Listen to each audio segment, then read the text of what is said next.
Porcia locks the door, takes a small knife, and cuts deep into her own thigh, on purpose. Cato's daughter is about to prove something most of us get backwards about trust. The room is empty because she emptied it. She sent the maids out, the servants, the old nurse, anyone who might hear a sound and run for help. Then she barred the door herself. She sat down.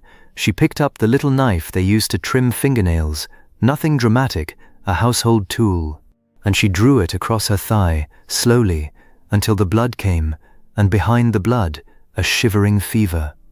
Here is the part everyone gets wrong. She did not cut herself so her husband would watch. He was not in the room. Nobody was.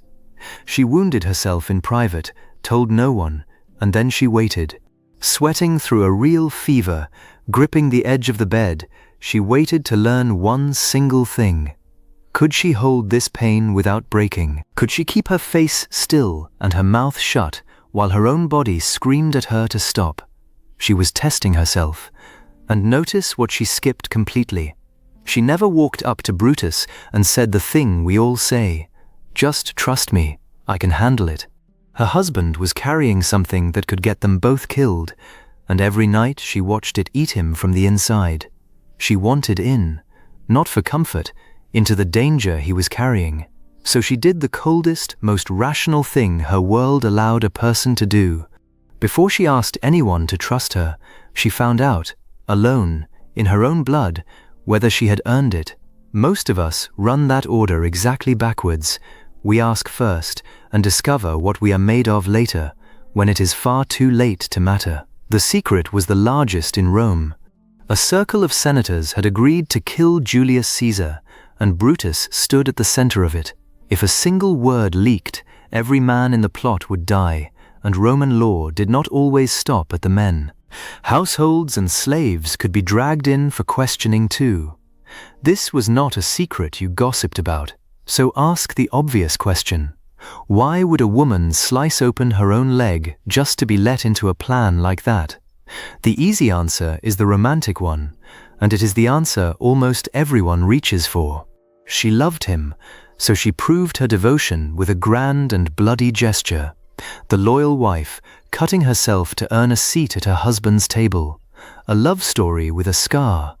But read what she actually said to him, word for word, and the romance stops being the whole story.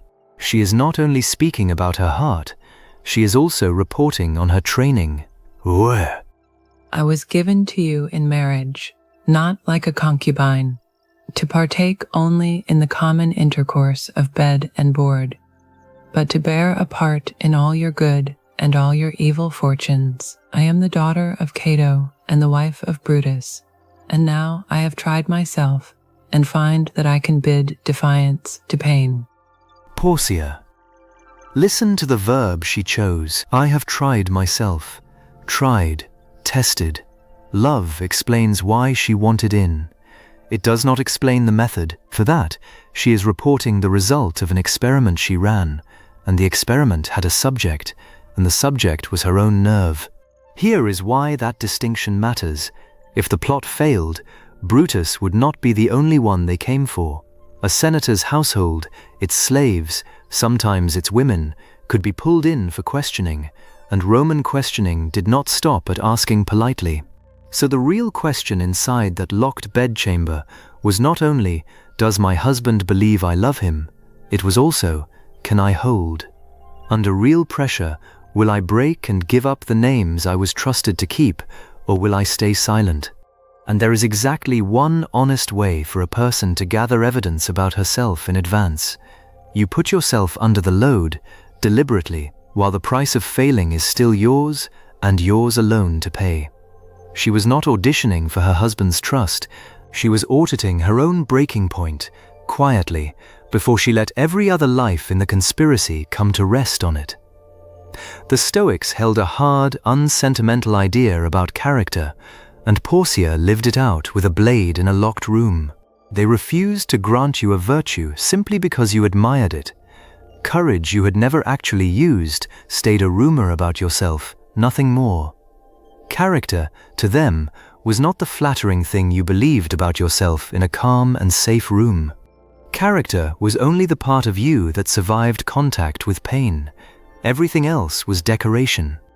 It is circumstances which show what men are. Epictetus.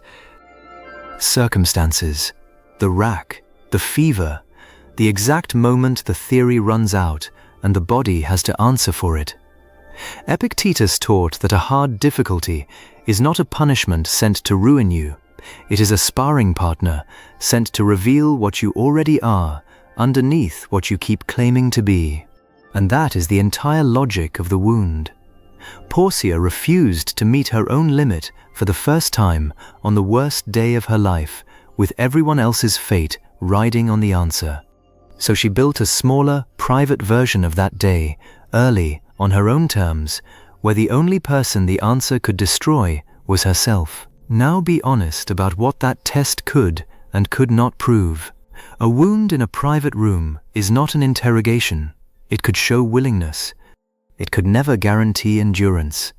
Porcia herself could not have known for certain whether the private trial would hold in a real one, but she gathered the only evidence a person can gather about her own nerve before catastrophe arrives. An imperfect test, honestly run, beats no test at all. She paid for that evidence cheaply in a locked room before circumstances could force her to pay for it at full and public price. Now the ending you have probably heard, the one that made her famous, that when Brutus finally lost and died, Porcia killed herself by swallowing burning coals. It is a terrible, unforgettable image, and Plutarch himself hesitates over it. Here is what almost nobody tells you about that scene. Plutarch is our single most important source for her whole life, and he preserves two accounts side by side. The coals guarded friends could not stop, and a letter attributed to Brutus mourning that Porcia had fallen ill and desired to die rather than waste away from the disease. Plutarch leans toward the quieter version. He says the coal story likely got its timing wrong if that letter is genuine. Either way, a woman who had already proven she could choose her own suffering chose it once more, on her own terms, at the end. Her real lesson never depended on which death is true. It lived in the quiet wound that nobody was ever meant to see. So carry this into your own life, because none of it is a museum piece behind glass. Start at work. You want real ownership of something, not the version with your name attached to someone else's decisions. The instinct is to make your case, to ask, to explain why you have earned it. Porcia's move runs colder, and it works better. Before you ask, say out loud what you will personally absorb if this goes wrong. The timeline slips, you own the fix, you tell your manager before they hear it from someone else. Then, while the stakes are still small, take a real piece of the work now and handle it clean, before anyone hands you the whole project. That is the wound in miniature. It still counts. Now take it home. A friend is deciding whether to tell you the thing they are hiding, the diagnosis, the marriage cracking, whatever it is that will change how you see them. They are watching you exactly the way Brutus watched Porcia, waiting to see if you can hold weight without flinching, without repeating it to someone else over coffee. You cannot prove that with a promise, so go first, in miniature. Tell them something true and costly about yourself, something you do not hand out casually. Then keep it, visibly for a while, before you ever ask them to open up to you. Both moves share the same shape. Name the cost before anyone makes you name it. Then run the cheap version of the test before the expensive one arrives. Do not wait for the crisis to be the thing that introduces you to yourself.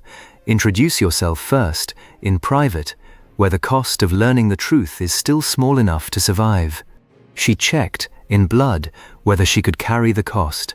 Next time on the channel, a man makes that very same refusal, except he makes it to an emperor's face. Vespasian orders him to stay silent or be killed, and he answers, "Then kill me, but I will still say what I think." The Stoic who could not be bought, not even with his own life. Subscribe so you do not miss him, and then tell me one thing down in the comments. What is something people finally trusted you with, only after you had quietly proven you could carry its cost, and not because you asked them for it.